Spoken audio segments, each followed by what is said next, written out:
Hello. Back and forth game, ups and downs, highs and lows, swings of emotions. Just assess that whole deal. I thought Vancouver played a really good game, went toe to toe with them, and in this league with a 4-goal lead, it's nothing safe. I said to our guys after that, in this league, in this sport, no lead is safe, and we had a chance to take control of the game, and we gave them some life, and they battled, and credit to them. And but yeah, back and forth, and thought their D played well. Both goalies played well. It was physical, very physical game. Uh, Coming out on top's huge, and obviously goal at the end. I know they didn't think it was a goal. Uh, I couldn't tell, and usually if it's called a goal and you can't tell, it's a good goal. But we've had a few of those go against us this year, so we'll certainly, regardless, we'll take it and take the win and move on and get ready for next week. What did you like about Sethos tonight? How was he able to get 5? I thought he just hit his shots. We talked a couple weeks ago about I think he was trying to throw the ball through the mesh, and we just said the ball just has to hit the mesh and take a little off, place the ball, and he's got a heavy shot, but I thought he was very accurate tonight. I think he had one that kind of squeaked in, but the other ones were all beat the goalie cleanly. So we know he's a good shooter, and we know Lyle's always going to get a lot of attention. And the great thing about Lyle Thompson is, even though he didn't have a huge goal night, you watch Seth on some of those openings, like Lyle was creating space, setting picks, making things happen, and Seth buried his chances. And it was his birthday tonight, so big night for him. And we told him, we checked, and it's his birthday next Saturday too. So, and the Saturday after that, yes, it's a birthday month, we're calling it. So, Was this the epitome of some good things, but some bad things? I mean, you really can break down a lot for a positive and negative. absolutely. And I think any given game, I said before, when you watch the game after, you never play as bad as you thought you did, and you never play as good as you thought you did. And yeah, certainly some mistakes that I think were correctable, and a few missed assignments. But over the course of a game, I'm sure their coach, if you interviewed him, he'd say the same thing. There was a couple breakdowns defensively. That's I always say in basketball, everyone knows Seth Curry's a pretty good player and gets 30 points a night not because the other teams can't play defense, because he's really good. And there's a lot of really good players in this league, and when you give them that opportunity, they're going to bury the ball for you. So certainly got to clean up a couple things, but definitely a back and forth typical lacrosse game in this league. Ed, Grant Such for West Central. You've been with the coach, this coach on the team since 2016. Tell me about the experience you had with your Orlando Titans. How was that experience when you coached them in Orlando? And how does it feel to be one of the longest tenured coaches in the National Lacrosse League? Oh, thank you. Yeah, it's great.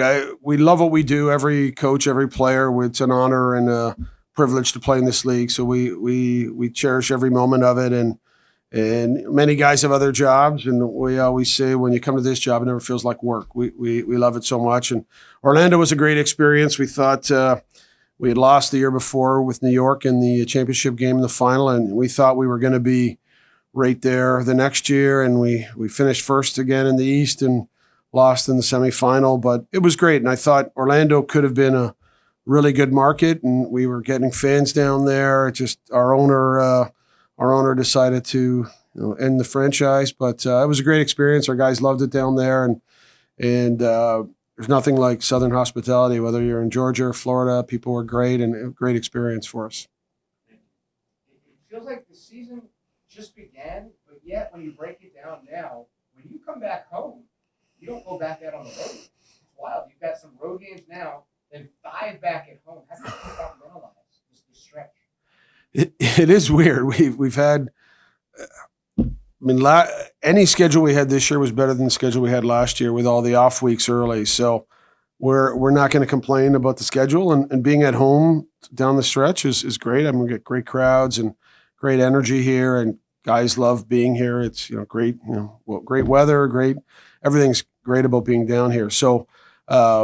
Yeah, for us, I don't think anyone is saying, hey, we've got our last 5 at home or whatever it is. We're looking to say, hey, next week we're in Rochester. The next week we're somewhere else. So we know we're coming up to an off week, and that I think most teams in the league have had some off weeks or a couple of them. So we had that first week off, and now we've gone right through. So it'll be we'll battle next week, and then take a week to get healthy and try to clear up a few things, and then get ready to go on our only back-to-back of the year. But yeah, it's definitely it's nice. But if you have 5 games at home, it means you've played a whole ton of games on the road. And in this league, I don't know that home floor advantage. It's when you go on the road, it's like this every night. They could have won tonight and on the road, and we could have won in New York last week on the road. So it's really for us, it's really about focusing on next week, and we'll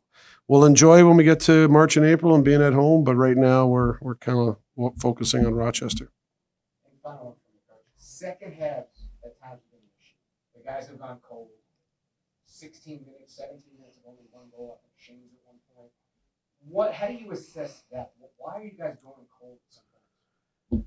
Yeah, it's if there was a magic formula or something simple to do, we would do it. And we've talked a lot about it as an O, where we have to keep doing the things we do. Sometimes, sometimes fatigue can get in the way. Sometimes we get on our heels a little bit, and teams score power play, transition goals, and we're not getting into a rhythm. So for us, we just talk about we have to continue to do the things that we know are successful, and do it together as a team. That's a big thing for us. That we sometimes when we have those lulls, someone says, "Hey, I'm gonna go make something happen," and whether it's Lyle or Andrew or Jacko, we take we don't get everyone else involved. So for us, it's when we're in that lull, we have to play as a team and continue to attack and try to get some momentum back. Coach, one more personal question. I came in from Raleigh. The coverage this game part of a 3 sports thing. Would Raleigh support a national cross team if they had an ownership group? Is the fan base there to support it? Hard to answer that because I haven't been to Raleigh since I was in university. So, but I would, and that was a long time ago, by the way, a very long time ago. No way. Probably before at least some of you guys were born. So, yeah, maybe, yeah, before Lauren was born for sure. It's a great sports center. There's a number of, the research triangle, the college towns. I mean, it could be a great opportunity if it's the right thing and right ownership group. But I think also the growth of lacrosse just outside of the normal kind of hotbeds. We see it in Georgia, Florida, all over. And I'm sure there's lots of lacrosse. I have some friends in Carolina area that are involved in lacrosse, and it's growing. So yeah, it'd be a great market, and give the league another team kind of in the South, which would be great. Thanks, Coach. All right, thank you.